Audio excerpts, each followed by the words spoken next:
ಸರಿ ಅಳದ್ ಬೇಡ ಹೇಳಿಪ್ಪ ಏನಾಯ್ತು ಹೇಳ್ಕಂದ ಹೇಳು. ನನ್ನ ಮಗ ಸರಿಗೆ ಹಾಲು ಕುಡಿತಿರ್ಲಿಲ್ಲ, ಉಸಿರು ಮೇಕೆಳೆಯನ್ನು ಹಾಲು ಕುಡಿಯೋಕ್ಕಾಗ್ತಾನೆ ಇವನೇ. ಅವಾಗ ಡಾಕ್ಟ್ರು ಬೆಂಗಳೂರು ಹಾಸನಿಗೆ ಬರೋದ್ರು, ಹಾಸನಿಂದ ಬೆಂಗಳೂರಿಗೆ ಬರೋದ್ರು. ಬೆಂಗಳೂರಲ್ಲಿ ಸ್ವಲ್ಪ ಹೊಳೆನರಸೀಪುರದಲ್ಲೇ ಹೇಳಿದ್ರು ಸ್ವಲ್ಪ ಹಾರ್ಟ್ ಹೋಲೈತೆ ಅಂದ್ಬಿಟ್ಟು.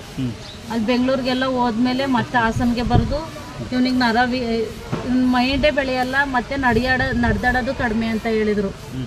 ಅದಾದ್ಮೇಲೆ ನಾವು ಇಲ್ಲಿಗೆ ನಮ್ಮ ದೊಡ್ಡಪ್ಪ ಹೇಳಿದ್ರು, ಹಿಂಗೆ ಮೊಬೈಲಲ್ಲಿ ನೋಡಿದ್ದೆ ನೋಡೋಣ ಅಲ್ಲೊಂದ್ಸರಿ ಹೋಗವ ಅಂದ್ಬಿಟ್ಟು ಅಲ್ಲಿ ಹೋದ್ಮೇಲೆ ನೆನ್ಕೊಂಡ್ಮೇಲೆ ನನ್ನ ಮಗ ಹಿಂಗೆ ಈಗ ತಿರ್ಗಾಡ್ತಾವನೆ.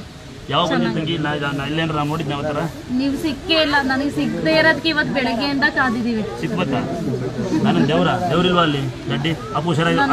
ನಿಮ್ಮ ಆಶೀರ್ವಾದ ಸಿಗ್ಲಿ ಅಂದ್ಬಿಟ್ಟು ಸಿಗ್ಲಿ ಅಂತ 2 ಸಲ ಬಂದು 2 ಸಲನೂ